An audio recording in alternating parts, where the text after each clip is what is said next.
Hello, lovers of laughter and history. Today we're embarking on an incredible journey to the origins of stand-up comedy. Are you ready to learn how ordinary jokes transformed into an entire entertainment industry? Then let's go.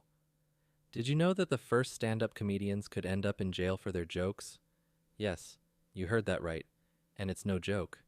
But more on that later. Before we dive into the world of stand-up, let's understand what the entertainment scene looked like at the turn of the 19th to 20th centuries. Picture this: bright lights, loud music, and on stage, a bit of everything. This, friends, is vaudeville. Vaudeville was like the YouTube of those times, diverse acts on one stage. Here you could see acrobats, magicians, singers, and of course comedians. But comedians then looked more like clowns. Lots of makeup, bright costumes, and not much talking. But things started to change when some performers realized you could just go out and talk to the audience. Can you imagine? No tricks, no songs, just a person with funny stories. Among the first to experiment with this format were Will Rogers and, yes, that Mark Twain.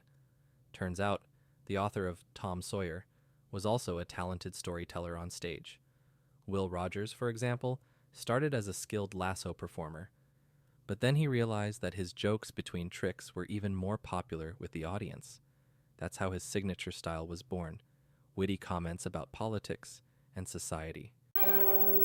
Once there was a time when nothing big could happen in America without Will Rogers being summoned to the scene to make it official. Bands might play, flags fly, orators sound off, but it wasn't really an event unless Will showed up and made a joke about it.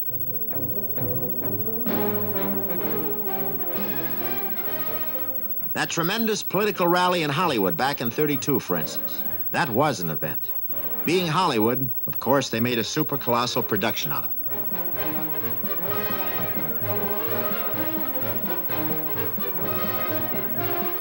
Will Rogers wasn't billed as the star of that show, but he sure broke up the man who was. We must have some 80 or 90,000 people here tonight. That's the most people that ever paid to see a politician. Now, here tonight, Governor, you are not allowed to refer to politics. They won't let anyone talk politics in here because this stadium was dedicated to art, sports, and any useful enterprise. Now, Franklin, I can call you Franklin, and because I've known you for many years. You used to come to the Follies as a boy and see our show. In fact, you come there as an old man to see it, too. Now, this introduction hasn't been very, well, you know, it hasn't been perhaps very learned or very flowery, but remember, you're only a candidate. As the president, I'll do right by you. And because I'm certainly wasting no oratory on a prospect. The 1920s. Alcohol is prohibited, but that doesn't mean people stop drinking it. Underground bars, or speakeasies, appear. And you know what? These places became ideal venues for comedians. Imagine, a dimly lit room, the smell of contraband whiskey, and on a small stage, a person telling jokes. And the jokes were often, let's say, not for children's ears. That's why comedians risked going to jail for indecent behavior. But the risk was worth it.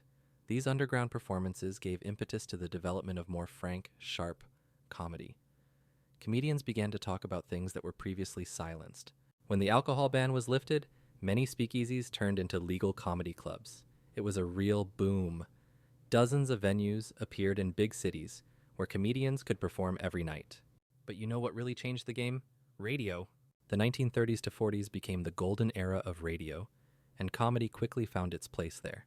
Shows like Fibber McGee and Molly and the Jack Benny program gathered millions of listeners across the country. Radio gave comedians what they lacked: a mass audience. Now their jokes were heard not by hundreds of people in a club, but by millions across the country. This changed the approach to joke writing. They had to be understandable to the general public while maintaining sharpness and relevance. But the real heyday of stand-up came in the 1950s to 60s. This was an era when comedy became not just entertainment, but true art. Lenny Bruce, Mort Sahl, Dick Gregory. These names became synonymous with new, provocative comedy. They weren't afraid to touch on sensitive topics, politics, religion, racial issues. Let's take a closer look at the contribution of each of them. Lenny Bruce was a true revolutionary in the world of comedy. He wasn't shy about using profanity and discussing taboo topics. He was arrested multiple times for this, but he didn't give up. Here's a fragment of his performance. If something can't be discussed, it automatically turns into pornography. If sex could be talked about as openly as apple pie, we wouldn't have problems. Bold, isn't it? Especially for those times. And here's Mort Sahl. He was a master of political satire. His jokes were as sharp as a razor blade. He could ridicule an entire political campaign with one phrase. For example, when politicians start talking about morality, keep your hand on your wallet. And finally, Dick Gregory. He was one of the first African-American comedians to perform in front of a predominantly white audience. Gregory used humor to draw attention to racial inequality. Here's one of his famous jokes. I ordered a chicken at a restaurant in the South. The waitress said, "White or dark?" I said, "Doesn't matter, as long as it's not discriminated against." These comedians didn't just entertain the public. They were changing society. They made people think while laughing.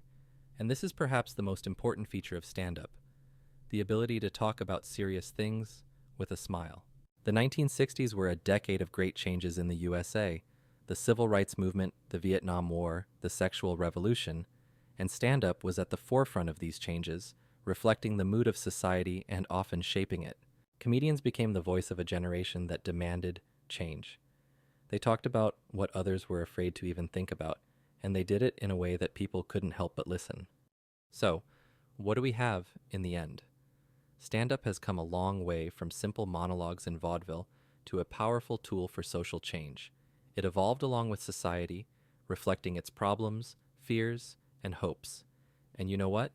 This evolution continues to this day. Modern comedians continue the traditions of their predecessors, finding new ways to make us laugh and think at the same time. This concludes our journey into the past of stand-up. But remember, every time you watch a modern comedian perform, you're part of this incredible history. A history that began with a simple desire to make people laugh and grew into something much bigger. Thank you for your attention. And remember, laughter is not just entertainment. It's a powerful weapon of change. Use it wisely.